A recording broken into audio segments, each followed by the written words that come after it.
Meanwhile, Xabi Alonso is in trouble. Let's focus on Real Madrid against Alaves. Who would have thought this would be such a big game when the fixtures were announced at the start of the season? Because on Sunday, Real Madrid are away, and of course, they're looking to try and put some sort of form together. 2 wins in their last 8 matches, of course, coming into this time off the back of that 2-1 defeat against Manchester City. You said there would be... You know, pick him up, because he's supposed to know a bit about Real Madrid. Yes. He knows absolutely nothing. Oh, well, there you go. He said at the end of the game... He said, you watch at the end of the game, whistles... I thought the hankies would be out. And the hankies would be going round. Everyone's gone soft. No, they were just sat there going, well, this is what we've come to expect. Exactly. What's it like, boys? Have you been in a situation where you know a manager's job is on the line? You must have done so many times. Oh, yeah. Going into games like this. How does it... Almost every manager I've played under. I mean... How does that affect... Joe Venglos, Barnsley in the end. Yeah. Jim Smith, Colin Todd... Do you think John all that press that John Barnes had when he was at Celtic, all that negative press, as players, you're obviously aware of it, but does it affect you on the pitch at all? Not really. I mean, let's be honest, when you're playing at a big club like Celtic under that pressure, you're more worried about covering your own back. Really? Well, I mean, it's a scattergun approach they take when things are not going well. So the manager gets it and you get it as well. But, you know, the performance was much better, as you know, we discussed. Didn't get the result, but it's quite simple here. Maybe even a draw against Alaves could see the noose come down. And definitely a defeat, 100%. If they lose to this Deportivo Alaves side, then he is gone. There is no ifs, I don't think, no buts, no maybes. So this is huge for them. I don't know if Mbappe's fit to play. He wasn't the other night. But they certainly looked a lot better. But then they looked better against Athletic Club just 3 or 4 games ago. And a bit like Liverpool, we said, right, that's it. Yeah. It's going to be the turnaround. And then they were horrible against Celta de Vigo. Yeah. Completely back to square one. So, yeah, I mean, they should win.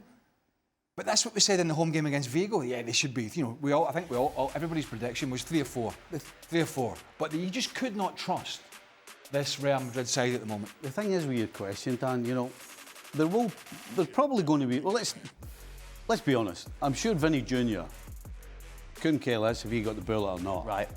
But Vinny Jr. will probably play.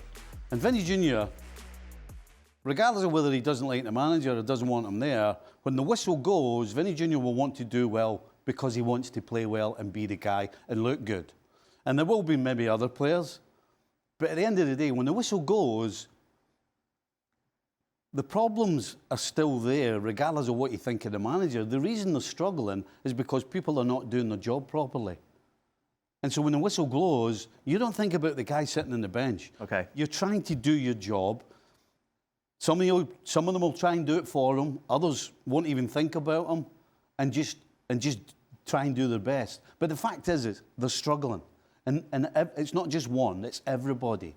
And so when they go on the field as players, you're just trying to do well. But unfortunately, when you're not playing well as a unit, when you're not playing as individuals, then the things go wrong, whether you want them to or not. Got a bunch of suspensions at the back, bunch of injuries at the back, even players that are not available getting suspensions. And Carvajal running in. Carvajal, who seems to have sort of lost the plot as he's gone into his 30s with some of these decisions he's making. So you have all these injuries and suspensions on top of the issues that you already have. And I don't know, did you see the game against Man City, Stevie?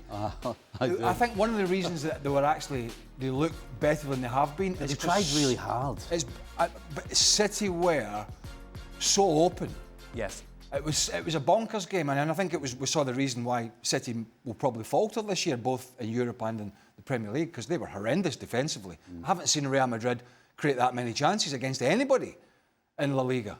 So I think that helped them. And I think these games, like the Alaves game, the Celta Vigo game, you know, there's been others, Elche and Vallecano. These teams have tried to play, but at times they've defended deeper. And when the game has been slowed down, we've seen Real Madrid really go into this pedestrian sort of pace. Yeah. And they've never been able to pick it back up, whereas the game against City started like a house on fire and it pretty much kept going like that. It was like 2 boxers just punching each other. And I think that suited them because there was space to go and play. Where they've struggled is when teams, particularly when they've been on the road, and teams have sat deep and they've not been able to break these teams down, and then they've been caught in the counter-attack. So we're going to find out if we get another one of these on Sunday. Yeah. How do you handle, you mentioned Vinicius Jr., how do you handle him for a game that you have to win? You put on the other face, and you smile. Well, you can't show your hand. You know, there's no question. What's that John Travolta, Nick Cage film? Is it Face Off? Yeah. Well, you got to be two-faced. Right. You got to be two-faced. You know, there's no question. If I'm Vinny Junior's coach and he's done to me what he's done, there's no question. What has he done to you? Well, he's made your job way harder than it should be, and he's disrespected you. Right. So you don't forget these things, but you can't show it. You've got to get the smiley face on and encourage him and kid on you, his busy mate, and all these things. But do players swallow that? Do they accept that? Well, it depends what kind of character you are. Yeah, some do, but I don't see Vinny doing that. Vinny's going to go yeah, and then when he walks away, he's going to go yeah. He said that's exactly what he's going to do. Vinicius Junior suggested a few weeks ago that the players were not having Xabi Alonso. Basically, he did. So, and it's ironic that two of the biggest chances in that the header City game, the header and the volley at the back post, fell to a guy that could have built. I'm not suggesting he missed them on purpose, but he certainly didn't do a very good job of those finishes, particularly the header. And he was, you know, when you think about those chances, you're Xabi Alonso on the sideline, you go, this guy wants more minutes, he wants this, he wants that. I'm under pressure, and he can't put a header in from 6 yards. So, you know, I don't think, as Stevie said, professionally he'll be fine at the weekend and he'll get on with it. But yeah, clearly, it's so classic. He's been the one big instigator in there. It's so classic, you know. Don't be a coward. If you're the one that really hates the manager, just come out and say, I can't be doing with the guy and the whole thing. Don't say the players. You know, don't hide behind all that. The players. We've all tried all that nonsense.